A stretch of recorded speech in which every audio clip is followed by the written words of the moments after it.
they were able to achieve exactly what they wanted to, for sure. Yeah. And that Christian wig bun was super sexy. That's fucked up, dude.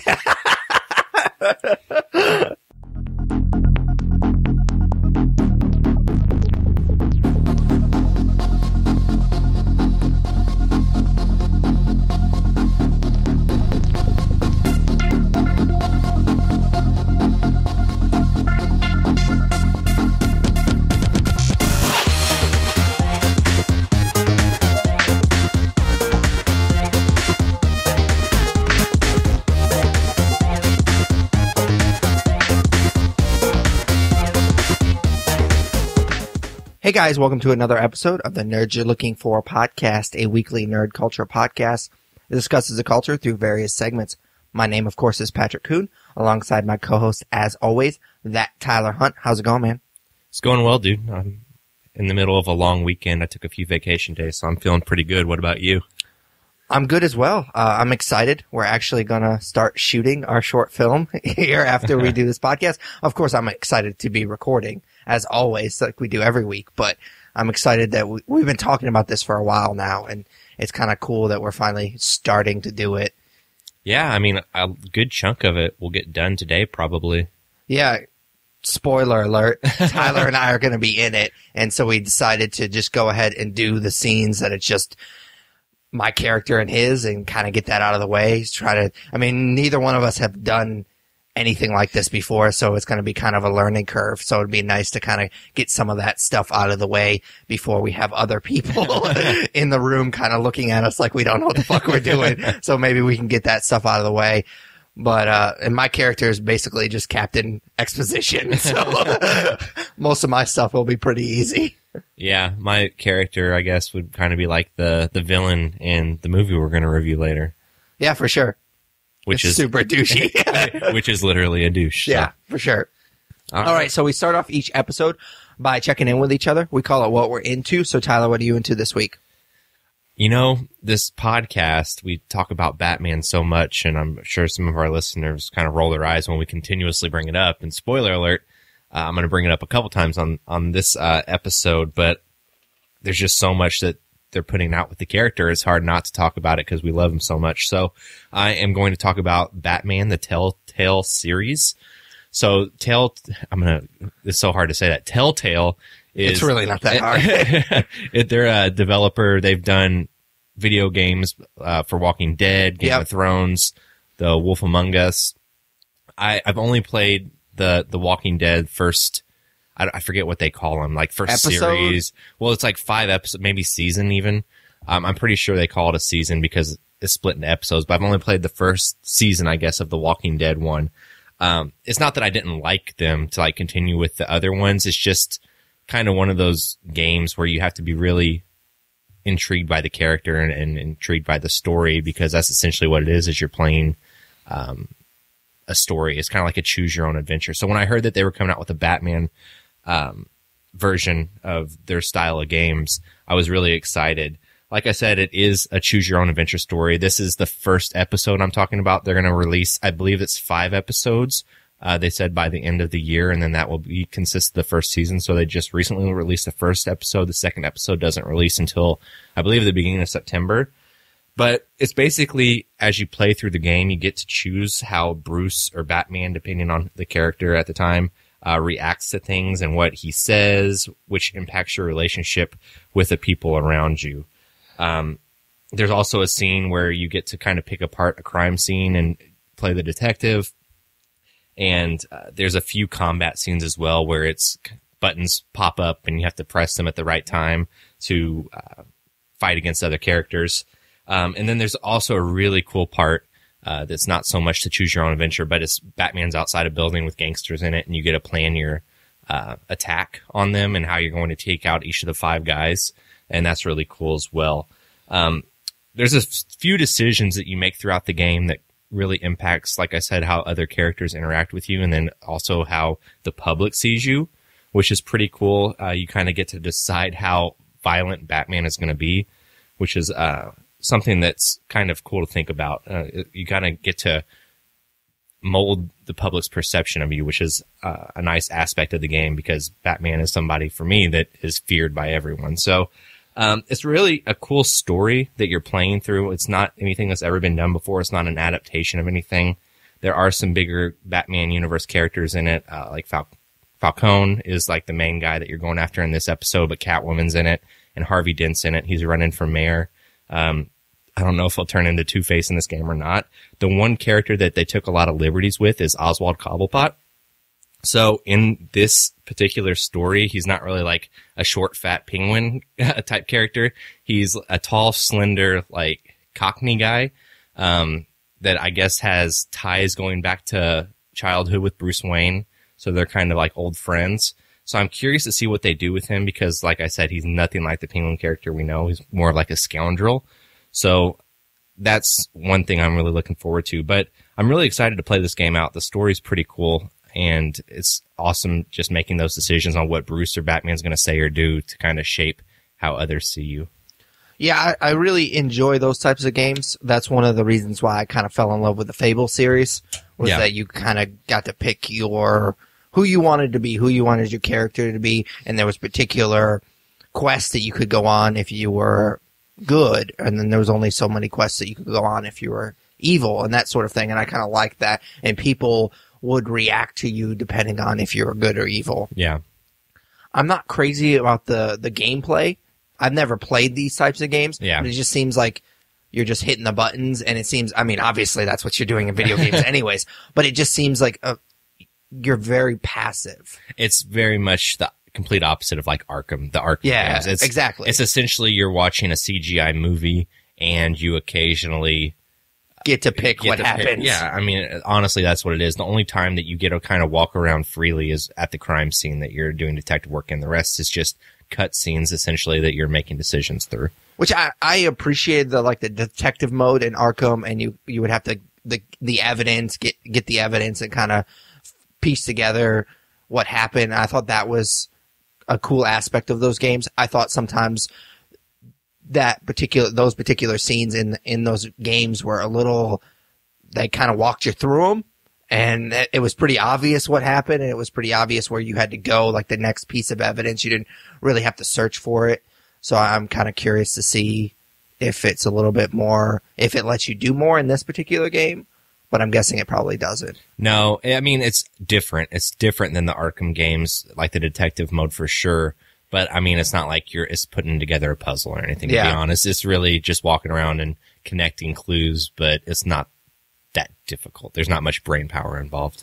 Yeah, I didn't really plan out my, because I've been trying to keep up with doing Let's Plays and stuff like that. I guess I didn't really plan out my calendar very well because I wanted to play Inside, but then TMNT took me longer than I wanted it to, and then I forgot that this game was coming out. So I probably should have just skipped Inside and just done this game, and Madden's going to be coming out here in a couple of weeks, so I'll just be playing that a lot. So I'm afraid that this game's going to kind of fall through the cracks, but I'm definitely intrigued by it. But like I said, the gameplay seems very passive. Yeah. With it just being one episode out now, you finish it in like an hour and a half. Oh, really? 2 hours. Like, it's super short. And by the time it's all together, it'll probably be close to a 10-hour game.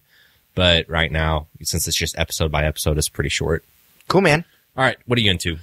Last episode, we talked a little bit about the Summer Olympics. I won't go into that. I've been basically watching that if I haven't been at work pretty much the whole last week or so.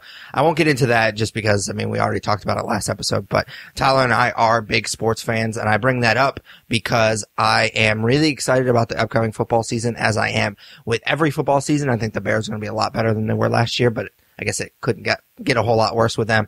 And my fantasy draft is coming up, and I really look forward to it. It's one of the funnest years or days of the year for me. I'm really looking forward to it. Why I bring all of that up is I recently binged a Amazon show called All or Nothing.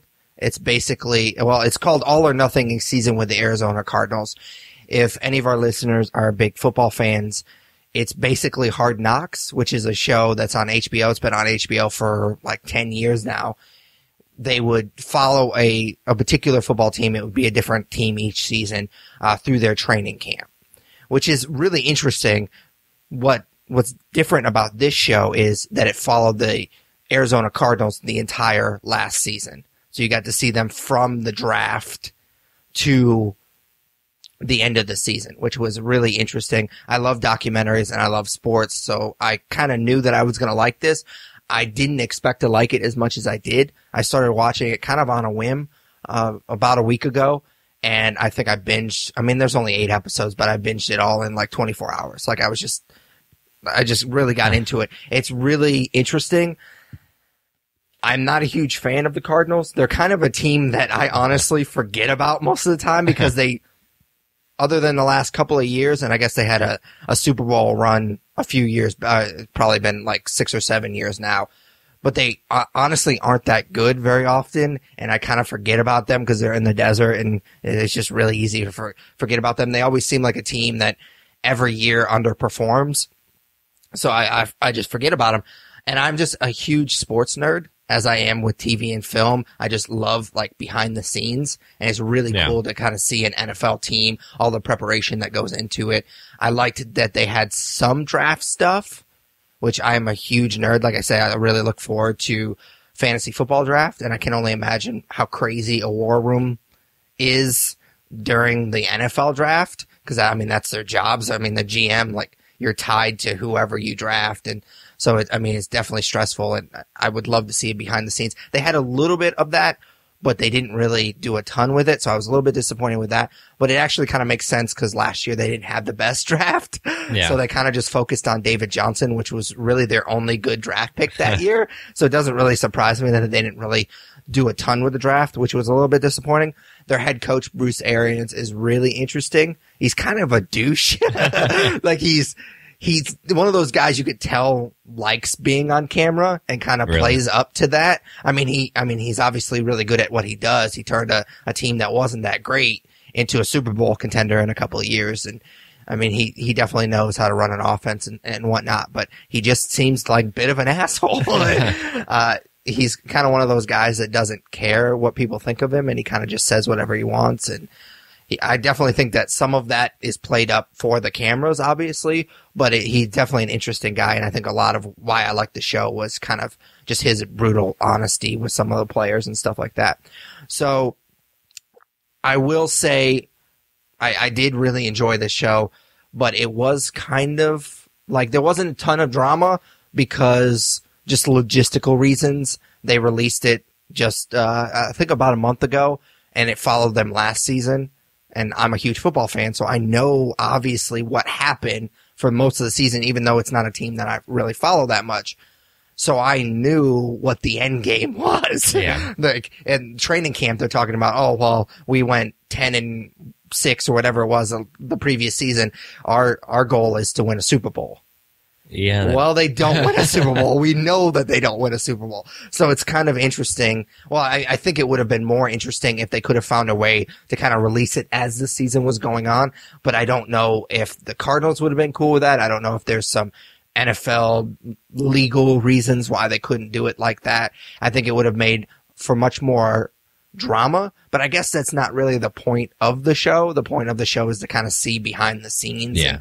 But it would have been a lot more interesting as far as the drama is concerned. Once you get to that last episode and they're about to play the Carolina Panthers and they just get curb stomped, you know that's coming because I watched that game. Yeah. It was very cool because I'm a Bears fan to see the overtime game with the Packers in the playoffs. That was really cool because I had a boner like that entire game because I hate the Packers and I was so happy that they lost. And then the way that they lost was so fantastic.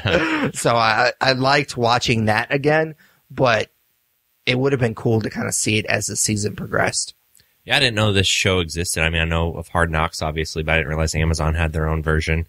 Yeah. With teams people don't care about. Well, they went to the championship game, so they were really successful last year. Yeah. I guess the Cardinals do have fans. I just am not one of them. I would imagine a show like that or Hard Knocks has to go through a lot of people before it's actually aired, like a lot of editing, like for sure. What the NFL wants us to see. So maybe that's why there's such a delay on getting it out there.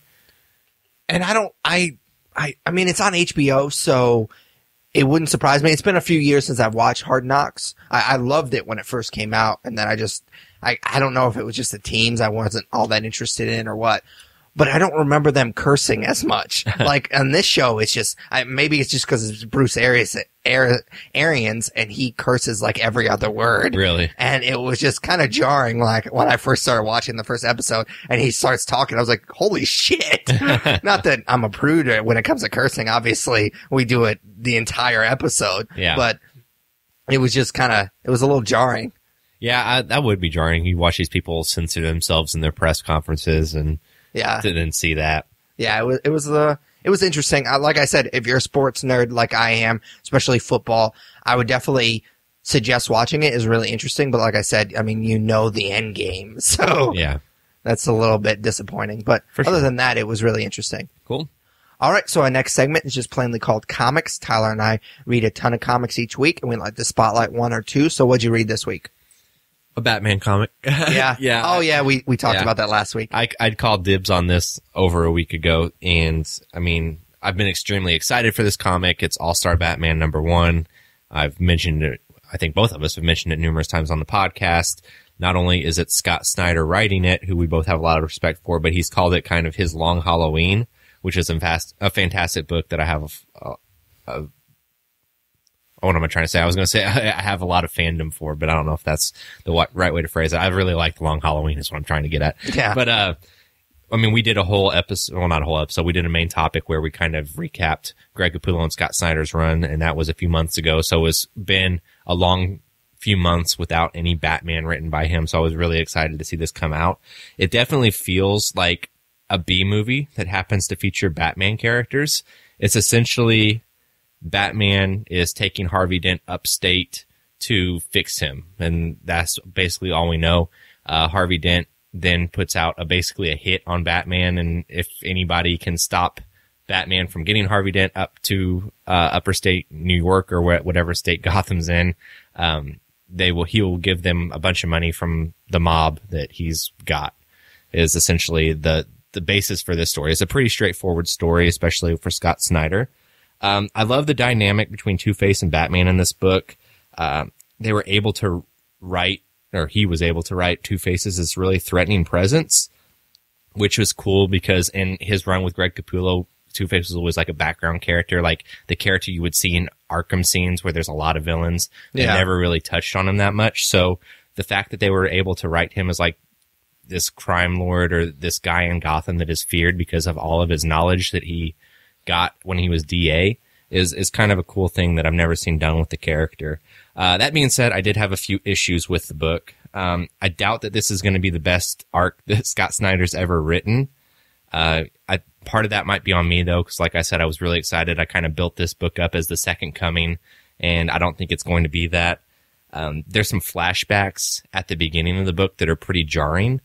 It's like 2 weeks ago, 2 hours ago, 2 months ago. And I don't know. They're basically ways that they're able to kind of make a linear story more interesting. Yeah. Like, oh, well, now we're going to flash back, and it doesn't work for me. It's, like I said, a little jarring. And I also don't think John Romita Jr. is the best artist out there. I don't think he did too bad on this book, but I've seen some of his other stuff, and I wish that they would have put a better artist with Scott Snyder on this. Like there's a few panels where Two-Face has a hood on, and I swear to God, I thought it was like a cheap Deadshot. Oh, really? Like it's a white hood, and there's an eye hole cut out, and you see his red eye. Yeah. So it looks like a low rent Deadshot, which was weird. So I'm really excited for this book. I'm really excited to see where it goes, but I don't know. I don't know if it's going to be the best Batman book out there or not. Right now, I'd say it is, but there's a lot of new Batman stories going on, and I'm curious to see how each one of them grows and plays off each other before I say that this is going to be the best one to read. I'm really enjoying this book. I mean, obviously it's only one issue, but I think I may have liked it a little bit more than you did. I like the road trip aspect of it, even though it's not really obviously a conventional road trip. I like the idea of like Batman not being able to trust anybody because everybody's trying to get that money. But, I just think I like this a little bit more than you did. I do like the idea of Snyder finally writing Two-Face. Like you said, that it's not a character that really they involved a ton basically at all. He's really not in their run of Batman at all. So it was kind of cool to see him finally get the Snyder treatment. I would have liked to see Capullo obviously draw Two-Face. I think that would have been cool. I just really dig his style a lot. So that would have been a cool character for him to draw. But yeah, I think I like this a little bit more than you did. Yeah, I'm definitely coming across negative, and it's only been one issue. It's hard to really get a good grasp on where it's going, but I was excited with like the kind of the cliffhanger, like, you know, they've been 1 mile and all of the shit's happened and they have like 500 miles left to go or something crazy. So I'm kind of excited to see what stories come up, but I don't know. We'll see. It wasn't what I was expecting, but that doesn't necessarily mean that it's going to be a bad thing. So what are you reading, man? Well, if you don't like Batman and you're always complaining about us talking about Batman, this is definitely not the episode for you, because I am going to talk about Batman as well. This is a book that came out a few months ago. It's called The Dark Knight Returns, The Last Crusade. It was released, I believe it was the same week that we went up to Indie PopCon, and it's kind of been sitting in my pile ever since. I didn't want it to fall through the cracks, so I wanted to make sure that at least one of us talked about it before it kind of just fell away. It's a prequel to The Dark Knight Returns. Dark Knight Returns, as all of you probably know if you're listening to this, sees Batman come out of retirement, and a lot of the reason for his retirement to begin with is the death of Jason Todd. We don't really know in the Dark Knight Returns universe how Jason Todd actually dies. And then I think that's kind of the main purpose of The Last Crusade, is to kind of show us a little bit more of, spoiler alert, you don't actually see him die in this particular book, but you do kind of see the events leading up, and you kind of understand what they were going through before he dies. This is, this book, The Last Crusade, and I hate saying this because Dark Knight Returns, we talked about this. Yeah. It's one of my favorite comic books of all time. I still put Year One a little bit above it. I mean, not just Batman stories, but comic books of all time. Like, I love both of those stories. So Frank Miller is definitely talented, and he's written two of the best comic books of all time. I just feel like with The Dark Knight Returns, he's just chasing that dragon, man. Yeah. He's never gonna get back to Dark Knight Returns. Like, he just keeps doing more and more, and they just keep being worse and worse every time. And I don't necessarily want to put The Last Crusade in that category, because I think it's much better. I enjoyed it a lot more than I'm enjoying Master Race. But I don't know. It's not a bad book. I just don't think that it needs to exist. I almost don't even think that it's all him. I think because he has co-writers on all of these things. Yeah. Like, I'm curious how much he's actually putting into it and how much DC is wanting to kind of milk that universe, because, you know, 9 out of 10 comic book readers are probably going to say The Dark Knight Returns is one of the best comics of all time. So of course you're going to try to recreate that, and they're just continuously failing, it seems like. Yeah, it's just, the story was interesting. It's weird because it's like 50 plus pages. So it's not really a comic book, but it's also not really a graphic novel, because it's shorter. Well, I guess it's a little bit longer than The Killing Joke. So but it's still pretty short. It feels super rushed at the end. Like, I mean, you give them 50 plus pages, but the story still seems really rushed. In a vacuum, like I said, it's not bad. I really enjoy the Batman stuff, and surprisingly, the Batman and Robin relationship. Yeah. You kind of understand why Batman retires, not just Jason Todd dying, but also just he's starting to have his body kind of fail him a little bit, and so you get to see a little bit of that, and I appreciate that. And then you get to see the relationship between Batman and Robin, and how Batman's contemplating retirement, but he doesn't think Jason Todd is ready. But I will say that I would have liked to see more of it from Jason Todd's point of view versus Batman. You get to kind of see him failing Batman, like, through those high standards that, of course, he puts up for all Robins, but you don't really get to see what Jason Todd's going through, why he's doing what he's doing, because there's a couple of panels that as a reader, you can be like, yeah, he took that too far. He probably shouldn't have done that, but you don't really get to understand why he did it that way. Yeah. And so I would have liked to see a little bit more of that. And the Joker aspect of this book is really rushed, and it feels second fiddle to the Batman and Robin stuff. Yeah. Are you aware of, I don't know if he's billed as a co-writer or the writer, but do you know who wrote this? Not Frank Miller, obviously. Well, I don't know his name because I'm terrible with names, but I do know that wasn't it one of the co-writers on Dark Knight Returns? I don't know if he co-wrote on Dark Knight Returns, but he co-wrote something with It's that Azzarello guy who wrote the Killing Joke movie that we just reviewed. Yeah, I knew he wrote something, and I couldn't remember what it was, but yeah. Yeah, and I mean, whenever I kind of pieced that together, I was like, I don't know if this is any good. Because I bought it, and I mean, we were talking before we started recording, I haven't read it yet because I've only read The Dark Knight Returns. I've never read Strikes Again. So I'm not reading Master Race yet, and then I didn't know if reading The Last Crusade would be out of order or what. I know it's a prequel to The Dark Knight Returns, but I mean, could I read this without reading Strikes Again? Or I mean, you've read Dark Knight Returns, so I mean, it's.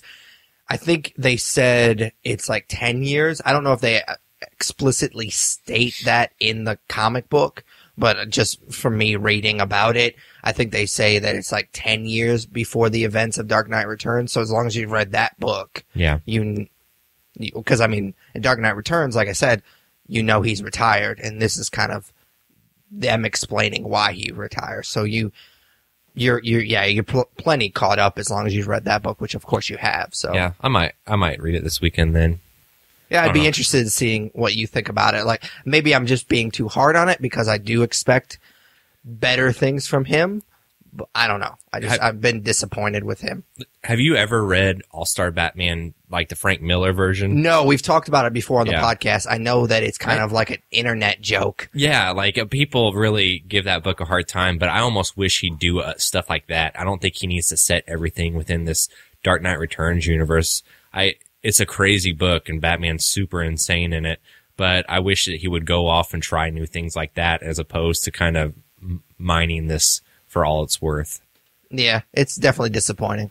All right, you ready for some nerd news? For sure. All right, so every week we talk about the big nerd news headlines that have come up since the last time we spoke. This week is a little bit better than last week, thank God. The first isn't a huge story, but it's a show that I know that it's two shows I know that you watch, and I watch them as well. There's going to be a Brooklyn Nine-Nine and New Girl crossover. I did see that. Isn't that a little... I mean, it's kind of a cool idea. I mean, they're both Fox shows, and there's no reason they couldn't be crossed over. But I guess the question is why? Well, I mean, we both know why. It's going to be a big event for Fox, and it's probably going to bring a lot of ads and all that good stuff that TV people care about. Yeah. But they're on two separate sides of the country, aren't they? Yeah, New Girl is in LA. And then, of course, Brooklyn Nine-Nine is New York. So it's weird. I mean, I dig Andy Samberg's character, and I think he would be an interesting person to put in that group dynamic in New Girl. But it just seems very desperate. Mostly for New Girl, because I don't think that's doing as well as Brooklyn Nine-Nine. I didn't finish that last season of New Girl. Oh, I haven't either. My wife loves it, and I'm no longer interested in that show. No, for sure. What happened in Brooklyn Nine-Nine, though? Like, that first season, it won the Golden Globe, right? Yep. And I don't know if it won it. I know Andy Samberg won it. Okay, maybe that's what it was. But since then, like, it's still a good show. I really like it a lot, but it's just kind of not getting that critical acclaim that it was getting with its first season, which is disappointing. Honestly, I really like the show. I think it's still really good. I mean, the Golden Globes aside, I still really enjoy it a lot. Yep. All right, I'll move on. This next one, I don't know that either of us are going to have a huge opinion on it, but Black Manta, is pretty much going to be the villain in the Aquaman movie. And I guess James Wan, who's directing it, was asked about it, and he was kind of playing coy and was like, how did you hear that? Like, he didn't confirm it, but his actions, he was kind of caught off guard, so he, in a way, kind of confirmed it. Yeah. So, I mean, Black Manta is Aquaman's biggest villain. The only villain that I can name for Aquaman. Yeah, I don't know a lot about the Aquaman universe, and I don't know a lot about Black Manta, but I do know that the Aquaman script, at least the treatment for it, was written by Jeff Johns, who wrote like the first 25 issues in the New 52 Aquaman that were supposedly really good. So that makes me excited, but at the same time, it's like it's an Aquaman movie. Isn't he like the Kevin Feige of the DC? What are they calling the universe now? The DCEU, that's DC dumb. Extended Universe, I think. That's dumb. But I wanted to bring that up in our Suicide Squad review last week, and it just never came up. But apparently, his reign starts with Wonder Woman. So anybody like kind of saying, "Oh shit," with Suicide Squad, the people that didn't like it, his creative reign has not started yet. So hopefully, maybe Wonder Woman will appease critics. We'll see. But that trailer looks awesome. Yeah, for sure. I did see Suicide Squad again, by the way, and I liked it more the second time. Okay. I think I'd bump it up to Have you 3.5. confirmed the Robin thing? So the Robin thing, yes, it does say very briefly, which is weird. Like, and you have to look in a weird part of the screen, which I thought was strange. Like, why even put it up there if you're gonna like put a split second? But it says accomplice to the murder of Robin. And I don't know if you saw, but David Ayer was asked about it, I guess, this week, and he had some quotes about it. He said in his mind, so who knows if this actually play out in flashbacks in future Batman movies or whatever, but in his mind, Joker kills Jason Todd and Batman knocks his teeth out, which is why he gets the caps. And then whenever he's getting the caps, this is the part, like the whole story is really cool. The tattoo? Yeah. Okay. Then this is where they lose me. And then he gets the damage tattoo on his forehead in Arkham because Batman broke his teeth and now he's damaged or some shit. Yeah. Which super like, stupid. That's where they lost me. Like, Like up until then, I'm like, fuck yeah. Like I was hoping that like the teeth thing was because Batman knocked his teeth out and then the damage tattoo. I didn't need an explanation for that. Like, I'm okay with all of the tattoos actually, except for the damaged one. I don't mind any of the tattoos. I mean, I don't like them, but I mean, with our Suicide Squad review, we kind of touched on it. That's the character. Yeah. And I don't like it. I mean, that's not my Joker, but it makes sense with the character. So I'm fine with that. Yeah. So the tattoos didn't bother me. The explanation for the tattoo bothered me, or at least that tattoo. I like the grill thing. Yeah, I mean, I don't know if you necessarily needed to explain it, but it's kind of cool. His explanation for it. The tattoo is just dumb.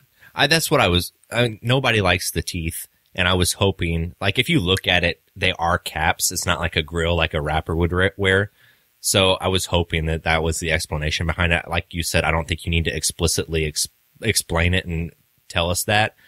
I mean, at the same point, though, it's the director talking in an interview. It's not been shown to us on screen, so yeah, we'll see.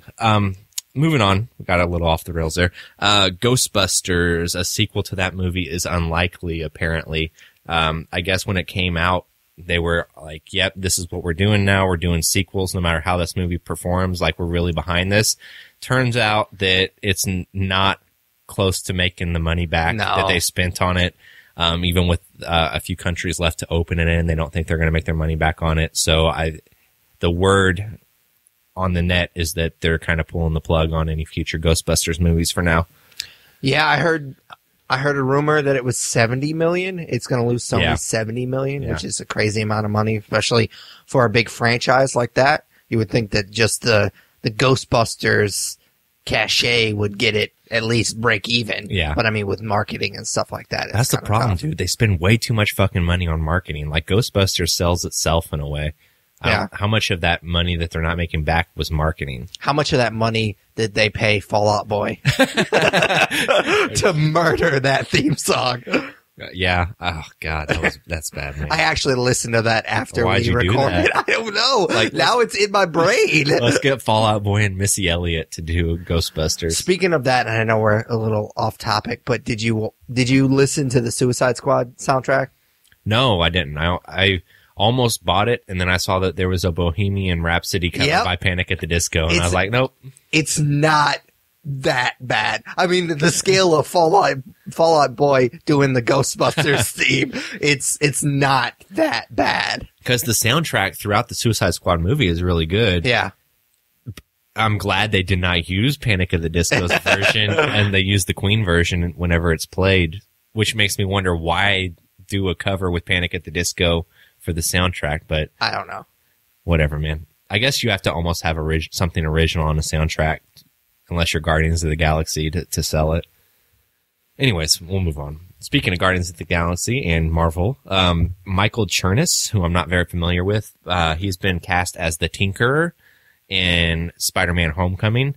There were also some details that leaked about his character, and I don't know if they're true or not, so a minor spoiler warning in case they do end up being true, but apparently in the universe, the Tinkerer, he'll be a Stark employee that gets fired by Tony Stark himself for fucking around with the Chitauri technology from the first Avengers movie, and Tony Stark obviously is pretty much anti-alien at this point, and fires him for it, and he basically builds the wings for Vulture, obviously, and then apparently Shocker might show up, and he's built Shocker's gauntlets. So we'll see if all of that pans out, but I think that that's pretty cool that they're bringing that character into the first Spider-Man movie, and I think that it kind of makes sense that he'd be in it and supplying these villains with their different gadgets. Yeah, it's kind of cool that they're building.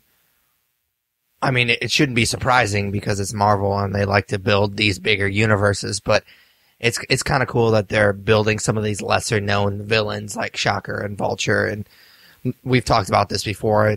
You do so many reboots and reimaginings and all that stuff that you kind of have to start using some of these lesser known villains. And I think Spider-Man, obviously I'm biased, but yeah. I think Spider-Man has some of the best villains, maybe second to Batman, but I still think, me personally, that he has better villains than Batman, but it's real close. Yeah. Depends on what day you ask me. But yeah, so I think it's really cool that some of these lesser known villains are kind of gonna at least get some screen time, which would be cool. Yeah, like there's so many Spider-Man villains. I agree with you. I think he's second to Batman, villain wise, and there's so many they haven't tapped the potential of. So for sure, it'd be cool to see that. All right, last one. Kevin Smith's going to direct an episode of Supergirl this season. And he's going to return to The Flash, and then it's also been rumored that Joss Whedon is going to direct a Flash Supergirl musical crossover. Yeah, I saw that. That's weird. I don't watch the show, so I don't know how that's going to work, but I mean, that's some good talent attached. If somebody's going to do a Flash Supergirl musical, I would never be interested in that unless you tell me Joss Whedon's directing it. Then that kind of intrigues me a little bit. I was not planning on ever watching Supergirl, but I did buy the first season on Blu-ray, so I'm going to start watching it. Yeah, mostly because fucking Kevin Smith. He loves everything and cries about everything, and it gets me interested in it. So it kind of has the opposite effect on me now because he likes everything. Yeah, he does. He likes Suicide Squad, and I'm just like, I don't think that we have. I mean, obviously, I respect his opinion, but I just don't think that we see eye to eye. You guys aren't on the same wavelength. Yeah, apparently not. All right, man, that's all I have for Nerd News. All right, so our next segment is just kind of plainly called our main topic. It changes from episode to episode. We've been reviewing a lot of movies recently, and that trend is going to continue. We're going to review Sausage Party, which I felt super awkward ordering that ticket. Not only did I have to say it to the ticket lady, but I also had to call MoviePass, and I giggled both times. Anyways, Sausage Party, of course, is the new animated comedy written by Seth Rogen and Evan Goldberg, who wrote and directed This Is the End. Sausage Party follows Frank, voiced by Rogen, who is a sausage who is struggling to find the truth behind the great beyond and afterlife that supposedly occurs when the food is chosen and leaves the grocery store. Nice. Yeah. So I saw this last night. I'm assuming Tyler did as well. We didn't see it together, but we got a night to digest it, pun intended. We're recording this on Saturday morning, so we had a good night to well, actually, I guess we had 2 nights to digest it. We start off each review by kind of giving our general overview. We call it broad strokes. So what'd you feel about Sausage Party? So this movie has a really funny premise. Like, you get the premise from the trailers. And, you know, somebody making a Pixar type movie that it's extremely adult oriented is brilliant to me. The problem that I have with this movie is the joke wears off after like 20 to 30 minutes. You know, the innuendos and play on words are great the first time around, but it gets really old really quick. You know, I chuckled a few times through this movie, but there were no belly laughs like I typically have whenever I watch an Evan Goldberg and Seth Rogen movie. Like, this is the end. So it was, I mean, I don't want to say it was cute because it's not cute, but I mean, I'm excited that they made this movie. It's just, it would have been better for me if it had been like an animated short, I think, as opposed to feature length. So I think the easy comp with this movie is, of course, South Park, which Tyler and I have discussed maybe doing a few episodes similar to what we did last year with our favorite films of all time, doing favorite TV shows of all time. And spoiler alert, South Park will be on my list for sure. I love that show. And at its best, some of the best episodes of that particular show, the show is hilarious, but it's also really scathing either social or political satire. And I think that's what this movie wanted to be. It's hilarious and a lot of social satire. And I think it was heavy-handed at both of those things. Yeah. It was funny, like you said, but it tried way too fucking hard. And I say fucking hard because they said fuck like every other word, which, again, I feel like this episode I'm just going to come off like I don't like cursing, which is not at all true. But it just, like, after a while, that bit wears off, like you said. Like, you're seeing buns and sausage and all these other foods just curse and talk about sex and stuff like that. That wears off pretty fucking quickly. Yeah. And I feel like this movie tried way too hard at both aspects. Yep. I agree. I think that the political undertones of this movie are very played out already. So I agree. So we like to break down our reviews into little kind of miniature segments. We start off with the story. Obviously, this story's been pretty played out. The sausage or the food that talks and curses. I mean, it's pretty cliche. These movies are dime a dozen. No, I mean, I think that, like I said in broad strokes, like it's a clever movie. Like I think that it's cool that they made this movie. It's just, again, the jokes get old. The middle of the movie really kind of drags for me. It's kind of mundane. I appreciated some of the political undertones, but it was very much heavy-handed, and you've seen it in other movies before. And at the same time, I don't know if they're being serious or if they're kind of going like Pixar movies have a very minor political undertone a lot of times.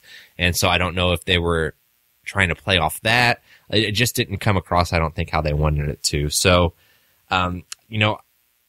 with the story, I wasn't really sure how they were going to end a movie like this, but I will say I was happy with the ending. There's the sex scene that's really funny, and then really funny or super, super awkward. It was super funny and awkward. And then like the actual ending of the movie is so far out there and crazy, but I really actually liked it. Again, I hated the actual ending. I wish that it had ended 5 minutes before it did. With the sex scene? Well, I mean, there's the scene after the sex scene where they're kind of sitting together, contemplating things, and then they have this really meta scene that lasts only a couple of minutes. I don't get that. I think it should have ended right before that scene happened. It reminded me of how This Is the End ends. So it ends with like this weird, obscure Backstreet Boy concert in heaven, and this movie kind of has the same obscure ending. And I don't know how you end a movie about food not wanting to be eaten, because sure, it ends. I'm going to spoil it. There's a happy ending for this supermarket, but people are still going to eat food in this universe. So yeah. I don't know how you end that movie. And they found a really strange way to do it that I thought was kind of funny. I just thought it was super weird, and it felt like, and I don't think that this was what they're doing, mind you. It just felt like if it was a different creative team or a different movie, it would feel like they were trying to set up for a sequel. Oh, I fucking hope they don't do a sequel. Oh, I don't think they would, but that's what it felt like. Like if it was a different type of movie, I'd be like, oh, they're just setting up for the sequel. I don't think that's what they were doing, but it just felt weird. Maybe Edward Norton had like a clause in his contract that you had to mention that it was Edward Norton. Yeah. I didn't actually know it was until they did that. No, I didn't either. I knew he was a voice. He did a really good job, and we'll get to performances here in a little bit. No, I didn't either. I knew he was in the movie, but for some reason I thought it was David Krumholtz was the bagel. Really? Yeah. But anyways, what do you think about the story? I thought there wasn't as much like laugh out loud moments than I thought. I really enjoyed the song. I laughed quite a bit during the song, especially during the Hitler stuff. I thought that was really, really funny. You know, Alan Menken did that song, and he's the guy that did like Aladdin and Little Mermaid. No, I did not know that. Isn't that fucked up? Yeah, anyways, a little bit. Anyways, go ahead. Yeah, so I really liked this song, and I was like, all right, man, I'm going to really dig this movie. This is exactly what I want this movie to be. And then it was kind of jarring when they said fuck the first couple of times, and then that wears off really quickly. Yeah. But they just keep going to that well. I like the adventure type of aspect. I'm a sucker for those like one night kind of, they're mostly like party movies, like where you almost like Superbad, where it's just like one night thing where they just keep popping from place to place and just crazy shit happens. And so essentially when you break this movie down, that's what this is. And so I kind of like that, but even that kind of wears off towards the middle of the movie. What'd you think of the kind of the B story with the douche? It was funny at first. I liked the character. I thought the character was funny. It makes sense that Nick Kroll was playing that character. We're kind of blowing our load with performances though. But after a while, it wasn't obviously the most important aspect of the movie. And it just felt like it was in there to kind of get the characters from one place to another. That person chasing them. Yeah. I don't know. I don't have like I said, the middle part, like the whole middle of the movie was really kind of mundane for me. So it made me smile, but give or take. Yeah. And if you don't understand what they were trying to say about this movie, this must be your first movie ever, because I mean, they just hit you over the head with the religion stuff. Oh yeah. Just over and over again. I was like, I almost wanted to say, we fucking get it. That's what you're doing here. And that kind of bothered me, because going back to the South Park comparison, that show is at its best when it's a lot subtle. Like, I mean, it's a lot more subtle than this movie was. And that really bothered me. Like, I appreciate what they were trying to say, but I just don't think that they needed to just kind of hit us over the head with it over and over again. Yeah, you wouldn't think that a movie about talking food would have so many political and religious undertones, but this movie sure does. Yeah, for sure. So, I mean, that's pretty much all I have for the story. Yeah. I mean, it's pretty straightforward. Like I said, a dime a dozen. Yeah. So, performances. I mean, it's tough. We've already kind of hit on it a little bit. With the animated movie, it's tough just because, I mean, you're talking about voice acting. Yeah. I thought that they picked a lot of great people for this movie. I liked how they picked some bigger actors, but some actors that have done some voiceover work in the past. So it obviously wasn't, I hate sitting there during an animated movie and thinking in my mind, who's this voice? I know who this voice is. I just can't place it. And I hate that because it takes me out of the movie. Yeah. So I really appreciate when you have these great actors who kind of fit those parts, and you don't have to sit there and like, I know this voice. Who is it? Like, I think it just fits the movie very well when they are able to kind of cast the right voice and the right character. So I think they did a good job with that. In this particular movie, I liked that it was kind of a mix of famous people, somewhat famous people, and some voiceover people that kind of have been in the business for a while and definitely kind of fill those extra roles, so to speak. So I appreciated that. Like I said, I like Nick Kroll because I think he's kind of a douchebag. And so I thought it was interesting that he actually did a douche. Yeah, he plays a douche almost too well. Yeah. I have a sinking suspicion that he might be a tad bit douchebaggy. Kristen Wiig, of course, was great. Her and Seth Rogen were great. Bill Hader plays a couple of different characters, and of course, he's really good in it. He's the standout for me, I think, is Bill Hader. I think I think that he was made for voiceover work, and he's done some stuff for Pixar, but I think that's where he's going to find the most luck in his career as it keeps going. Is I think he's really good with voiceover stuff. For sure. Am I forgetting anybody? I will say that Michael Cera, I wasn't crazy about. Yeah. I mean, I think he kind of fits that character because it's a smaller, kind of deformed. Not to say that Michael Cera's deformed or anything. It just kind of fit. His voice kind of fits that, like, really shy, kind of hesitant. Sausage. Yeah. Sausage, for sure. I assume that he has a small sausage. I'm glad that he's still working. Yeah. Like, I'm glad there's work out there for him. I mean, it's pretty much all the major players from these movies that are made by Seth Rogen and Evan Goldberg. So they're all fine. I think that Bill Hader and Nick Kroll are the standouts for me. And we mentioned Edward Norton. I thought that he was funny as the bagel. Yeah, I mean, I would have never guessed that. He did a voice, which you wouldn't expect an actor like him to do. Even after they said it, I was just like, no way. Like, I couldn't even place it after they said it. Yeah. So, I mean, obviously he did a really good job. For sure. Do you know who the other guy was? Like, kind of his counterpart? I want to say that was David Krumholtz. Oh, okay, cool. I'm pretty sure. Yeah. So I liked him a lot. That was some of the better political stuff I think they did. Was that relationship? There was a joke in it that, like, about hummus and stuff that reminded me of a joke they did in Bruno, though. Oh, like, really? I don't feel like they stole it from Bruno or anything, but, like, again, I kind of saw that in Bruno. Oh, yeah. Which is, 5 or 6 years old at this point? Yeah.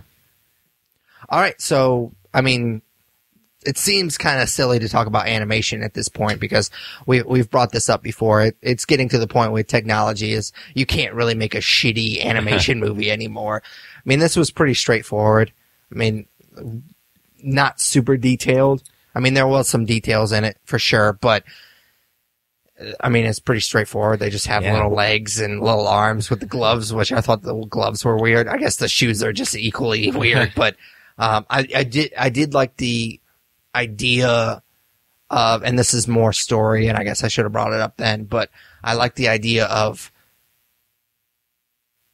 kind of going away from the Toy Story, kind of, well, when the humans are around, we just freeze. I like the idea that they're just kind of going about their business and humans aren't even aware that it's happening. You kind of have to, in the movie, you have to take bath salts apparently, but it's kind of like it's a whole different dimension and you can't even see it. So I like that. I like the way that they explained why they're just doing what they're doing and we're doing what we're doing. So yeah. I thought that they achieved exactly what they wanted with the animation. I mean, they wanted to make it look like a Pixar movie and then have really terrible things happen and really terrible dialogue, and that they achieved that 100%, and they were able to achieve it a lot cheaper than Pixar achieves it as well. Like I mean, their animation is nowhere near as good as the animation in like Finding Dory was, but I think this movie would cost like $20 million or something ridiculously cheap. And Pixar movies are like $100 million movies. So yeah, they were able to achieve exactly what they wanted to, for sure. Yeah. And I mean, that Christian Wiig bun was super sexy. That's fucked up, dude. Anyways, I mean, that was pretty short review, but that's pretty much all I have for Sausage Party. How much can you review a movie called Sausage Party? Apparently like 20 minutes. So, star rating? 3. I really wanted to give this 3.5 because I really wanted to like this movie a lot more than I did. But like I said, it was too heavy-handed with the humor and the satire. So I'm going to have to agree with you.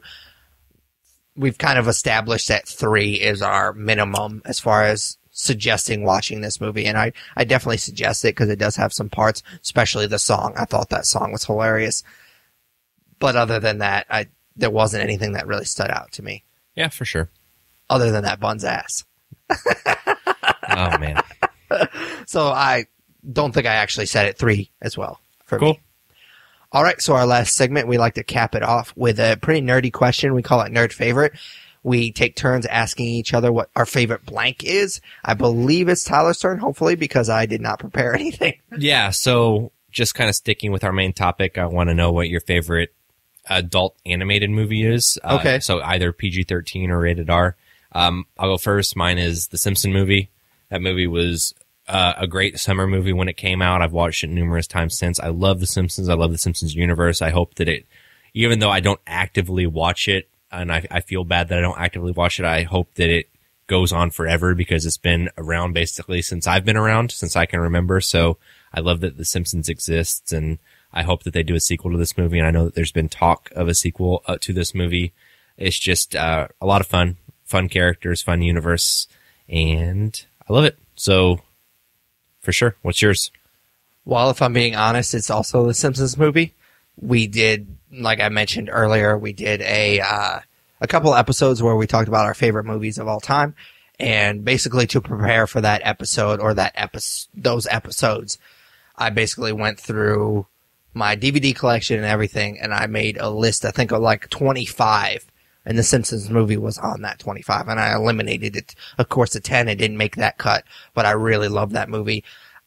I haven't watched as much Simpsons as I think you have. I actually watched more of South Park, which is the movie that I'm going to talk about. Okay. The South Park movie, which I really enjoyed a lot. It's just one of my favorite jokes of all time is actually in that movie. It is, Cartman, of course, says the F word in class. And Mr. Garrison was like, Cartman, you can't, or maybe Stan, it's been a couple of years since I've watched the movie. You can't say, or he calls Kyle a fucking Jew. Is what the joke is. Yeah. And you can't say the F word in class. And Cartman goes, Jew? Yeah. I just think that joke is so fucking funny, man. I laugh every time. And I like the idea of it being a musical. I don't know why. And the fact that it's a really, really good musical. And the fact that they're still bitter that they didn't win the Oscar. They got beat out by Phil Collins for the Oscar. The fact that it still bothers them kind of makes me laugh. But yeah, I really like that movie. But like I said, if I'm being honest, it's the Simpsons movie. Yeah, I haven't seen the South Park movie in a long time. I'll have to rewatch it. Yeah, I love that show. Like I said, it will definitely make my top 10 favorite TV shows of all time. But the movie itself is really good as well. Cool. All right, so that is the end of episode 107 of the Nerds You're Looking For podcast. Unfortunately, we kind of had to make an executive decision earlier this week. We will not have an episode next week. I will be out of town for a comedy show. I will be in Louisville for the 789 comedy show on Friday the 19th. And so I will be out of town until Sunday, and I also have a comedy show that following Monday, so I'll have to concentrate on that. So it wasn't going to work out for our schedules. I would have liked to try to get something together to put out, but I mean, next weekend's my weekend that I work. Yeah. So it's just not going to work out for us, unfortunately. Yeah, and we're filming this, the short. So yeah, it was just, we had a lot of stuff going on this weekend. So unfortunately, there will not be an episode next week. As always, you can follow us on Twitter and Instagram. It's both at The Nerds Podcast. Like us on Facebook. Follow us on Google+. Vote for us for Podcast of the Month at podcastland.com.